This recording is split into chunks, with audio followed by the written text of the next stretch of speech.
Hi ಸ್ನೇಹಿತರೆ, ಎಲ್ಲರಿಗೂ ನಮಸ್ಕಾರ. ಇವತ್ತು ನಾನು ಒಂದು ಮೊಸರಿನ ಬಗ್ಗೆ ಟಿಪ್ಸ್ ಹೇಳೋದಕ್ಕೆ ನಾನು ಇಷ್ಟಪಡ್ತಿದ್ದೀನಿ.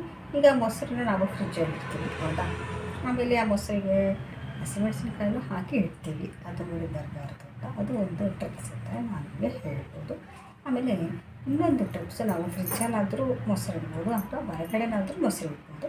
ನಾವು ಮೊಸರು ತಂದು ಯಾವ ರೀತಿ ಅದೇ ಥರ ಫ್ರೆಶ್ ಆಗಿರಬೇಕು ಅಂತಂದರೆ ಅದಕ್ಕೊಂದು ಟಿಪ್ಸ್ ಹೇಳ್ತೀನಿ ಸ್ನೇಹಿತರೆ. ಅದು ಹುಳಿ ಆಗದೆ ಇರೋ ಹಾಗೆ ಅಥವಾ ಅದು ಕೆಡದೆ ಇರೋ ಹಾಗೆ ನಾನು ಒಂದು ಒಳ್ಳೆ ಟಿಪ್ಸನ್ನು ನಿಮಗೆ ಹೇಳ್ತೀನಿ. ಇವತ್ತು ಬಾಟಲಿಗೆ ನಾವು ಮೊಸರನ್ನು ಹಾಕಿಡ್ತೀವಲ್ವ, ಆ ಮೊಸರು ಅದೇ ಥರ ಫ್ರೆಶ್ ಆಗಿ ಹುಳಿ ಬರದೇ ಇರೋ ಥರ ಇಡಬೇಕು ಅಂತಂದರೆ ನಾವೇನು ಮಾಡಬೇಕು, ಈಗ ಕಾಯಿ ಇರುತ್ತಲ್ಲ, ತೆಂಗಿನಕಾಯಿ ಚೂರು, ಅಡುಗೆಗೆಲ್ಲ ಬಳಸ್ತಿರೋ ಚಟ್ನಿಗೆ ಸಾಂಬಾರಿಗೆಲ್ಲ ಕಾಯಿ ಬಳಸ್ತೀವಲ್ಲ, ಅದರಿಂದ ಒಂದು ಚೂರು ತೆಂಗಿನಕಾಯಿ ಚೂರು ತೊಗೊಂಡು ನಾವು ಮೊಸರು ಹಾಕಿಟ್ಟಿರೋಂಥ ಬಟ್ಲದಲ್ಲಿ ನಾವು ಆ ತೆಂಗಿನಕಾಯಿ ಚೂರನ್ನು ಹಾಕಿಡೋದ್ರಿಂದ ನಮ್ಮ ಮೊಸರು ಯಾವುದೇ ರೀತಿಯಿಂದ ಹುಳಿ ಆಗೋದಿಲ್ಲ.